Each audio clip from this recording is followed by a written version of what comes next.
LaPierre, hi. Hi, Francois. EA Canada is working on SSX3. First of all, let's talk about the studio in Vancouver. How much people are working there? The studio in Vancouver is probably made up of close to 800 people at this particular point. It fluctuates a little bit based on how much testing we have to do and things like that. Our particular team is up over 75 people at this particular point as well. About SSX3, one of the things that occurred to me, my girlfriend and I play this game. A lot of girls are really liking this game. How's that?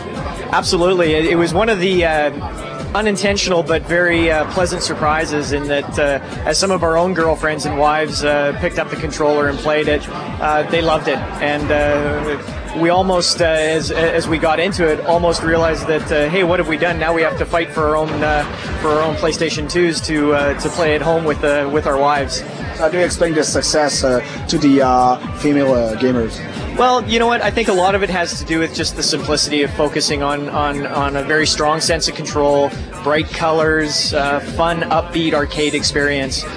It feels good, and I would say that that's the number one priority that we focused on at the very beginning. We literally spent a year with the first SSX just working on the physics. And SSX3 came out very fast. For SSX3, do we have more time?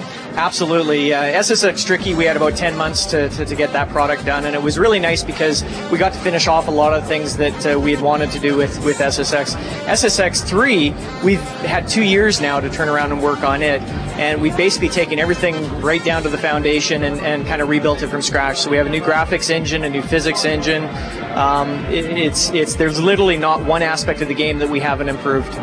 Of course, there's going to be this huge feeling of open spaces still going to be there, and as well as the close race. Absolutely. So the key with this year with SSX3 is we wanted to create one giant open mountain experience. And in the process of doing that, we wanted to make sure that there was still a linear, focused, fun experience that was there in the past. So there still are race competitions, there's still freestyle competitions, but now there are also more exploration and discovery motivations as well. So you have collectibles that are hidden around the environment that you have to go and find. They give you a really clear indication whether or not you found all the shortcuts or not. So that's a nice feedback mechanism as well. We also have big challenges. There's close to 150 big challenges, and they're very simple. They're basically 30-second to a minute challenges that have you doing tricks, racing against another rider through an area that you wouldn't have raced otherwise. It's a very complete experience across the board.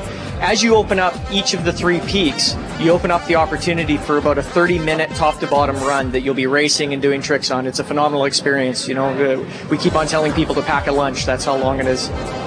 About the tricks, of course, as you mentioned, the controls are very simple. Still there, what kind of setup did you use? We stuck pretty much with what we had success with in the past. At the same time, we've made a few improvements in that we've taken the combat controls that were on the right analog stick and moved them to the shoulder buttons in order to open up the opportunity to do nose and tail board presses. So now as you're steering through an environment, you can kick yourself up onto your tail, navigate yourself around, butter yourself around to your nose, and it allows you to carry your combos on much longer than you could before, just through air tricks. So it's really proving quite a lot of fun, and it feels very organic. For a developer point of view, developing on 3 platforms at the same time, how much work more is it? It's a lot of logistics. So the way that we approach it is we actually have dedicated people working on each of the platforms. So the rendering engineers are dedicated to GameCube and Xbox and PS2. The content, for the most part, is very common between all of them, but there is a number of artists that are focused on tuning and tweaking the content to take advantage of the strengths of each one of the platforms. Do you have multiplayer action in mind? Yes, we have multiplayer split screen as we've always had. We also have online on the PS2. Thank you very much. Thank you, Francois.